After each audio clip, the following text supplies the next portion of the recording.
নমস্কাৰ বন্ধুসকল, welcome to my YouTube channel জব লমে। আজি পুনৰ আপোনালোকৰ ভাল খবৰ আহিল। পুনৰ AESEB বিভাগৰ পৰা চাকৰি মুকলি কৰিছে। প্ৰায় 4512টা চাকৰি আপোনালোকে দেখিবলৈ পাব। যদি এই ভিডিঅ'টো ভাল পায় সাবস্ক্ৰাইব কৰি ৰাখিব এনেকুৱা জব ৰিলেটেড ভিডিঅ' পাই থাকিবৰ বাবে। তো বলক আৰম্ভ কৰোঁ। তো প্ৰথমতে দুটা বিভাগত আছে। সাউথ চেণ্ট্ৰেল ৰেলৱে ৰিক্ৰুটমেণ্ট ফালৰ পৰা প্ৰায় 4232টা। তো আমি তললৈ স্ক্ৰল কৰিম আৰু আপোনালোকৰ দেখুৱাই থাকিম।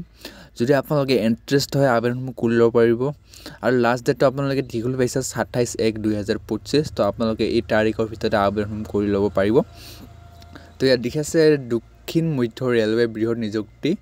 তো এপ্ৰেণ্টিছৰ ওপৰত অৰ্হতা মেট্ৰিক উত্তীৰ্ণ। তো আপোনালোকে মেট্ৰিক পাছ কৰা যদি হয় তেন্তে আবেদনসমূহ কৰি ল'ব পাৰিব।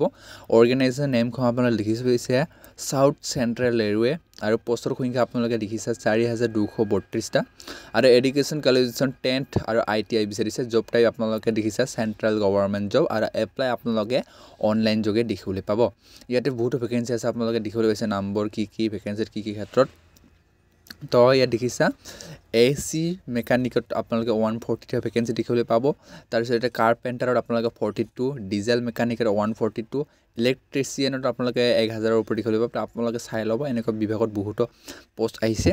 তো আপোনালোকে দেখিছে ইয়াতে 10 পাছ লগতে SSC উইথ এ মিনিমাম আপোনালোকে 50% এগ্ৰিগেট মাৰ্কছ আপোনালোকক লাগিব।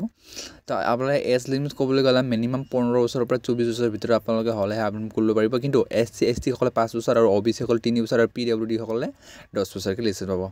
তাৰ ইফালে তললৈ গ'লে আৰু আপোনালোকে দেখিবলৈ পাব অনলাইন এপ্লিকেশ্যনৰ 28 তাৰিখ 12/2024 পৰা আৰম্ভ হৈছে আৰু এপ্লিকেশ্যনৰ লাষ্ট ডেট 27/1/2025 মই এইটো ক'লোৱে প্ৰথমতে। তো আপোনালোকে ইয়াত তললৈ ষ্ট্ৰক কৰিলে আপোনালোকে নটিফিকেশ্যনখন পঢ়ি ল'ব পাৰিব। আৰু নেক্সট ভেকেঞ্চিসমূহ আমি আপোনালোকক কৈ আছোঁ। AESRB ৰিক্ৰুটমেণ্ট ফালৰ পৰা 340টা টেকনিকেল। তো তললৈ স্ক্ৰল কৰি আমি আবেদন আৰু লাষ্ট ডেট ইয়াত দেখা আছে 20/1/2025।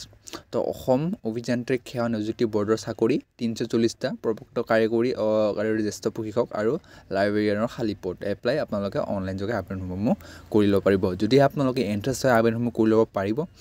যদি ইণ্টাৰেষ্ট আছে আবেদনসমূহ কৰি ল'ব। অৰ্গেনাইজেশ্যন নেম আপোনালোকে দেখিছে Assam engineering service recruitment board. Total post আপোনালোকে 340টা দেখিবলৈ পাব ইয়াত। আৰু job type Assam government job. Apply আপোনালোকে অনলাইন যোগে কৰি ল'ব পাৰিব।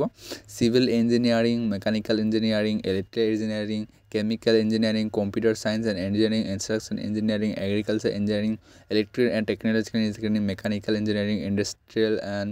তো আপোনালোকে পঢ়ি ল'ব, বহুতো সংখ্যক ইয়াতে দিয়া আছে। Also' Assam water department. আৰু ইয়াতে দিয়া আছে লেকচাৰ। এতিয়া 96টা পদ আছে আপোনালোকে physics, chemistry, mathematics, English, humans broad wise vacancy. আৰু ইয়াতে ছিনিয়ৰ ইনষ্ট্ৰাক্টৰ। তো আপোনালোকে 85টা পোষ্ট দেখিবলৈ পাব। তো আপোনালোকে চাই ল'ব, মই ডিছক্ৰিপশ্যনৰ লিংকসমূহ দি দিম। আপোনালোকে ভালদৰে পঢ়ি যদিহে আপোনালোকৰ এডুকেশ্যনসমূহ মিলিছে মিলিছে তেন্তে আপোনালোকে আবেদনসমূহ কৰি ল'ব পাৰিব। মই ডিছক্ৰিপশ্যনৰ লিংকটো দি দিম, আপোনালোকে কেনেকৈ এপ্লাই কৰিব ইয়াতে চব দিয়া থাকিব। আৰু ইয়াত ষ্টাৰ্টিং ডেট 3 তাৰিখৰ পৰা 1/2025 আৰু 20 তাৰিখলৈকে আপোনালোকে লাষ্ট ডেট দেখিবলৈ পাব। আৰু এপ্লাই আপোনালোকে অনলাইন যোগে আবেদন কৰিব পাৰিব। তেতিয়ালৈ বাই বাই, ৰাধে ৰাধে।